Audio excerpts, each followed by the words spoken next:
Yo, what it do, Ghost Nation? It's your boy, Ghost Rider. Welcome back to another episode of Ghost Movies. Now, on this episode, I want to talk about Game of Thrones, House of the Dragon, episode 9. Now, this is the penultimate episode. We are finally going to have the season finale next week. And I'm so happy and excited to always talk about these episodes and bring y'all each and every review every week. Now, on this episode, I want to talk about this episode in particular called The Green Council. Now, this was the beginning where we see King's Landing. We're in the hallways. It's dark. You hear the music coming in, and it's just slow and methodical and mourning, and you're feeling that you've lost something very near and dear to you, which is King Viserys the First. He has finally passed on, and his character is played by Paddy Considine. And we find out that now the news has broke that the king is dead. The handmaiden to Queen Alicent found out about this, and you know who she's going to report to? That former prostitute of the Rogue Prince, Daemon. Her name is the White Worm in this episode, or in this show. That is her name. She is slithering like a worm, a white worm, throughout the Game of Thrones. Now, the handmaiden to Queen Alicent, her name is Talia, and she's the one that reports back to the White Worm every single time a news breaks in King's Landing. And come to find out later on in this episode, spoiler alert, she's the one that actually kidnapped Aegon. Aegon doesn't want the throne. He doesn't want King's Landing because he felt like for 20 years, his father did not want him to be the new heir to the throne. So he actually went missing. They looked between the King's Guard, between the loyal servant soldiers of the King's Guard, the twins, Eric, and he had a twin brother. I forgot his name. It was Eric and somebody else. They went looking for him. These guys were actually reporting to Otto Hightower. They weren't really loyal to the crown in particular. They were loyal to Otto Hightower this whole time. Whatever he says, they would do. Even though one of the brothers was a loyal servant to Otto Hightower, the other twin brother wasn't. He was loyal to the King's Guard. He was loyal to the crown. Whoever was the king, that's who he was loyal to. Now we get the news that broke. Now we get to this next scene where it's a small council and shit is going down. Queen Alicent lets the small council know exactly what happened. The king is dead. And now Otto Hightower, he's now starting to put the next pieces in place in the Game of Thrones. This has been going on for a long time now. Otto Hightower, he's now the hand of the king. He has been putting in place to make sure that his grandson, Aegon, will become the next heir to the Iron Throne. And if that means that he has the King's Guard, Westerling, go out to Dragonstone and kill, Princess Rhaenyra and kill Daemon, that's what he's going to have to do. All of this was put in place. And Queen Alicent was oblivious to it. So Queen Alicent took Sir Criston and her son Aemon to go find Aegon, while Otto Hightower took those two twin soldiers of the King's Guard to go find Aegon. And whoever brings Aegon to his mother or Otto Hightower, they're the next leader on the board in the Game of Thrones, on the chessboard of Game of Thrones. And Aemon, man, I don't even know how much years of a time. I don't think there's any more time jump. But Aemon looks badass with that eye patch, man. And we finally found out in this episode when he's talking to Sir Criston that he wants to be next heir to the Iron Throne. I think he's going to kill Aegon. In the season finale, I think it's going to be Aemon that takes out Aegon. I really do. But we don't know the loyalty of Prince Aemon. We don't know if he's loyal to his mother or if he's loyal to his uncle, the Rogue Prince Daemon. We don't know. Shit is getting real right now, man. This episode was kind of a slow burn for me in the beginning because I thought we were going to get right to announcing him at the beginning of this episode.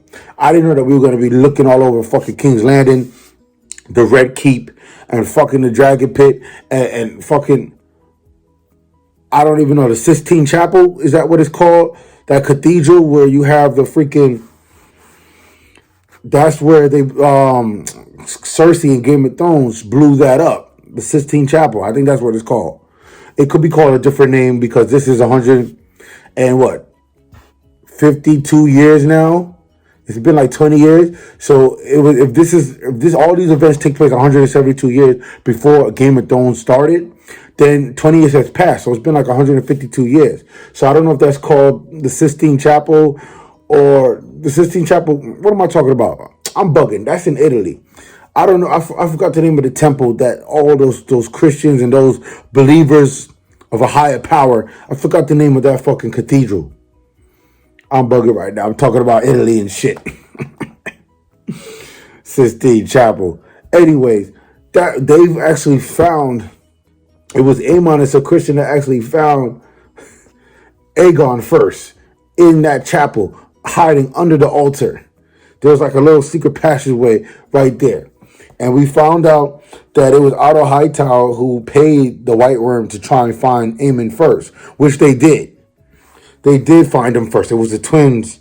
It wasn't Sir Christian and Aemon who found him first. It was the twins who found him first because of the White Worm. She was going to try and smuggle him out of King's Landing and get him away from everything. His mother, the throne, everything. Then we get to the part now where one of the twins, like I said, who was loyal to the king, he tried to get Princess Rhaenyra out of King's Landing. Her dragon was there. She was visiting because she was trying to make her claim to the Iron Throne when her brother-in-law, Vaemon, was trying to make his claim. So she was trying to go against her brother-in-law. So she was still in King's Landing. Even after his death, she was still in King's Landing. She has not gone back to Driftmark yet. So her dragon and everything was there. Tell me why this whole time the other twin brother who was loyal to the King's Guard, tell me why this whole time she was wrapped in that cloak. She had her freaking dragon armor on this whole fucking time, bro. What the fuck? Because now we found out that everybody in King's Landing is being forced to the main auditorium, the Coliseum of King's Landing, where the announcement was going to be made that, oh, the first son, Prince Aegon, is going to be now the king. And everybody from King's Landing, all the soldiers, all the King's Guard, everybody pretty much round up everybody from King's Landing and push them and force them into that auditorium, that Coliseum, that arena where the announcement was going to be made. And I figured something big was going to happen at the end of this episode, because whenever you have everybody batched into one arena, it's either they're going to get burnt alive with the doors closed, there's going to be an explosion, or you're going to have a fucking dragon come out of nowhere. And that's exactly what happened. You see, what's her name? Princess Rhaenyra. She was actually rounded up too and smuggled into that Coliseum. And lo and behold, she was able to sneak away and go below the Coliseum where the dragon pit is. Now, we never seen a Coliseum like this because in Game of Thrones, it was either burnt down or her dragon did this and put a big hole through the damn thing. But we know that the dragon pit is right there because in Game of Thrones, when we went to the dragon pit, we saw that's where all the former dragons were. They were killed down there. They were captured. They closed the dragon pit door and they were all killed. Even Balerion the Black Dread was killed. But it was crazy that all of a sudden her dragon pops up. He's swinging his tail. He's screeching and hollering and roaring. But when he looked at Princess or Queen Alicent, dog, he looks at her, and now the new king, you see Rhaenyra's on the dragon. The dragon, all he does is just roars and screeches in Queen Alicent's face. I thought that he was going to burn her alive. Aegon was going to push his mother. I thought that was going to happen. He was going to push his mother into the dragon. The dragon was going to light her ablaze. None of that happened. Nothing. The dragon just intimidated her. She puts her head down. She bows her head. No, she knew that her life was about to be over, and nothing happened. Just the dragon just roars, and all of a sudden you see Queen Alicent just lift up her head, look at Princess Rhaenyra, and they turn around and fly away. I'm sorry, that was a soft ass penultimate episode, man. We get all this build up to Prince Aegon becoming king, and then you finally show us a dragon, and we think some action was about to go down. He's gonna burn some fools in the cathedral. He was gonna light them up. Nope, did nothing. I was disappointed on this penultimate episode because that you want to see dragons, you want to see sword fighting, you want to see some type of action before the season finale.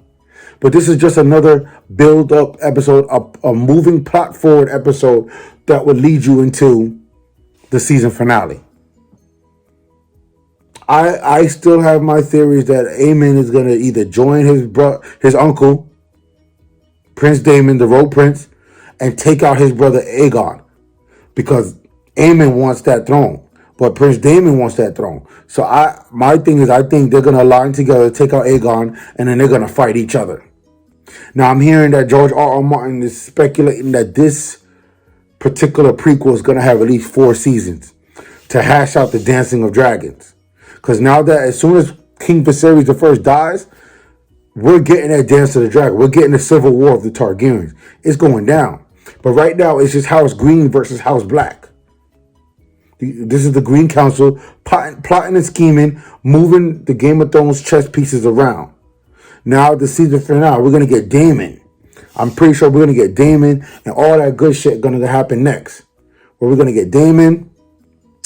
We're going to get, Princess Rhaenyra and their crew. House Black is going to come through and retaliate and try and take out House Green. Anyway, Ghost Nation, that was my full review of House of the Dragon, episode 9. This is my full recap, full review. Let me know your comments in the comment section below. Were you excited? Were you disappointed about that fucking dragon not doing anything? I forgot in the books what dragon that is that Rhaenyra rides. But I was disappointed. I think it was Meraxes. That's the name of the dragon. I got it. I make sure I had it pulled up. It's Meraxes. That's her dragon. Well, I'm disappointed in fucking Meraxes. You did nothing. This is the first episode that I felt like it's the weakest episode in the whole show. Every episode was freaking great up until this episode.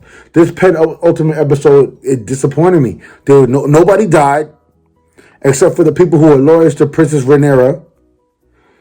You see the man that bent the knee and said, "Oh, long live the king." He was just playing the game. He didn't want to die right then and there. He was hoping to escape and report back to Dragonstone. That didn't happen. They took him and hang him, and he's just hanging in the Red Keep on a fucking hook and shit. That was the only death that we saw, but no major characters in this chess piece of Game of Thrones has died. And usually, if you are into the lore of Game of Thrones, whenever you actually love a character or put faith in a character, they don't make it out. That's just how it goes. They don't make it out. So I was disappointed in this fucking thing. And I hope that season finale, they will pick it back up with a banger. I want a banger. Banger after banger after banger up until this point. This episode did not deliver for me. At one point, I actually pulled up my phone, and I never pick up my phone when I'm watching this motherfucker. I picked up my phone because this episode was a slow burn, and then it disappointed me at the end of the penultimate episode. Nothing happened. What the fuck? All right, Ghost Nation, y'all already know what it is. Like I said, leave your comments in the comment section below. Like this video, subscribe to my channel. And until next time I catch y'all in the next video, Ghost Rider out.